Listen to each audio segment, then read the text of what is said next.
नमस्ते। कभी सोचा है कि इंडिया के सबसे ऊंचे, सबसे चौड़े, सबसे शानदार झरने आखिर हैं कहाँ? आज हम निकल रहे हैं एक ऐसे ही सफर पर, भारत के इन खूबसूरत प्राकृतिक अजूबों को ढूंढने। तो तैयार हो जाइए, ये सफर बहुत ही रोमांचक होने वाला है।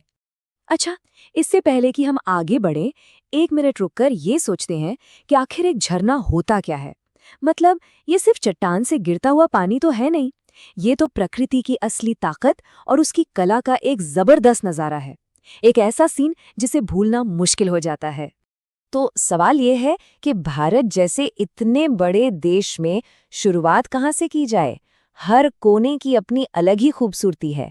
तो चलिए अपना सफर शुरू करते हैं दक्षिण भारत से, जहाँ देश के कुछ सबसे मशहूर झरने मौजूद हैं।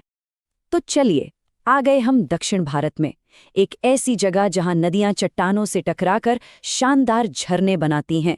यहां हमें देखने को मिलेंगी कुछ रिकॉर्ड तोड़ने वाली ऊंचाइयां और जाहिर है बहुत ही खूबसूरत नज़ारे।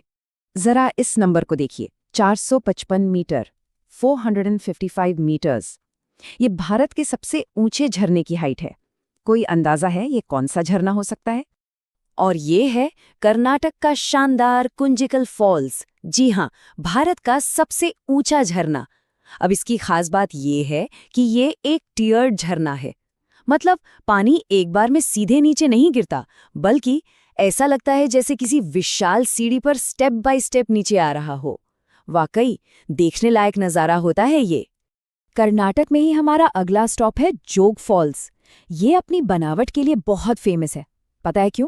क्योंकि ये एक नहीं बल्कि 4 झरने एक साथ हैं। राजा, रानी, रोरर और रॉकेट, और हर एक का अपना अलग अंदाज है। जब ये चारों एक साथ गिरते हैं तो एक जबरदस्त सीन बनता है।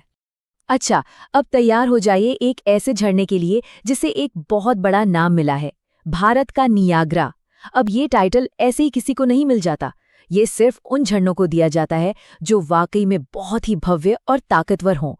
और ये खिताब जाता है केरल के अथिरापिल्ली फॉल्स को। इसकी जबरदस्त चौड़ाई एक ऐसा नज़ारा पेश करती है जो बस देखते ही बनता है। ये इतना खूबसूरत और फोटोजेनिक है कि आपने इसे कई भारतीय फिल्मों में ज़रूर देखा होगा। ये शूटिंग के लिए एक बहुत पॉपुलर लोकेशन है। दक्षिण भारत में और भी बहुत से झरने हैं, जैसे शिवनाथ समुद्र को ही ले लीजिए। ये सिर्फ सुंदर ही नहीं, ऐतिहासिक भी है, क्योंकि यहीं पर भारत का पहला हाइड्रो इलेक्ट्रिक प्लांट लगा था। और हाँ, गोवा का दूध सागर, जिसका मतलब है दूध का सागर।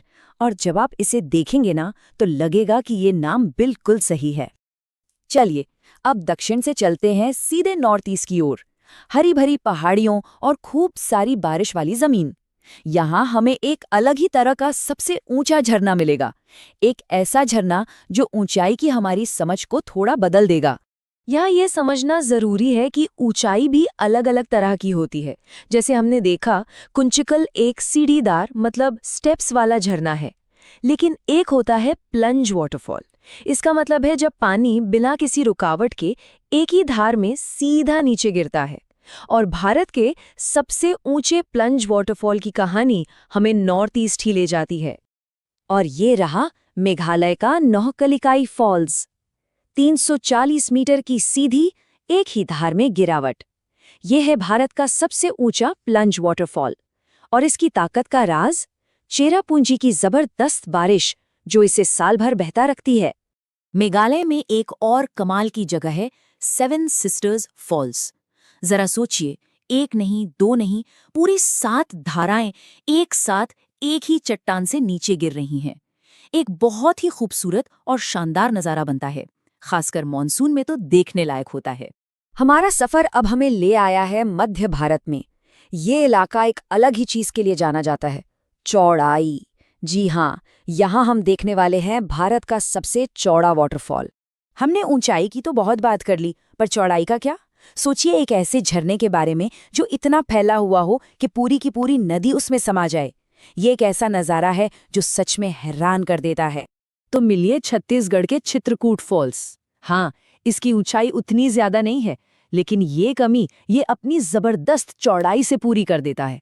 इसका शानदार घोड़े की नाल जैसा शेप इसे भी भारत का न्यागरा का निकनेम दिलाता है। मध्य प्रदेश में नर्मदा नदी पर एक और मशहूर झरना है धुआंधार फॉल्स। इसका नाम ही सब कुछ बता देता है। जब पानी तेजी से चट्टानों पर गिरता है तो एक धुंध सी छा जाती है जो बिल्कुल धुएं जैसी लगती है, इसीलिए इसका नाम पड़ा धुआंधार। सेंट्रल और ईस्ट इंडिया में और भी कई झरने हैं, जैसे झारखंड में लोध और हुंडरू, और हाँ, ओडिशा में बरेही पानी फॉल्स जो सिमलीपाल नेशनल पार्क के अंदर है। ये भारत का दूसरा सबसे ऊंचा झरना भी है। तो हमने पूरे देश का एक चक्कर तो लगा लिया, लेकिन आप थोड़ा जूम आउट करके देखते हैं। ये समझने की कोशिश करते हैं कि ये सारे शानदार झरने आखिर सबसे ज्यादा है कहाँ। मतलब इंडिया के वाटरफॉल हॉटस्पॉट्स कौन से हैं। बस एक नजर डालने पर ही साफ हो जाता है कि कुछ राज्य तो झरनों के मामले में पावर हाउस हैं। कर्नाटक और मध्य प्रदेश सबसे आगे दिख रहे हैं और उनके ठीक पीछे हैं मेघालय और केरल। तो कुल मिलाकर बात यह है कि अगर किसी को भारत के सबसे बेहतरीन झरने देखने हैं तो दो राज्य सबसे खास हैं। एक तो दक्षिण में कर्नाटक, जिसे वेस्टर्न घाट्स की नदियां बनाती हैं, और दूसरा नॉर्थ ईस्ट में मेघालय, जिसे मॉनसून की भारी बारिश से पानी मिलता है। मतलब भूगोल और मौसम यही मिलकर इन जगहों को वाटरफॉल हॉटस्पॉट बनाते हैं।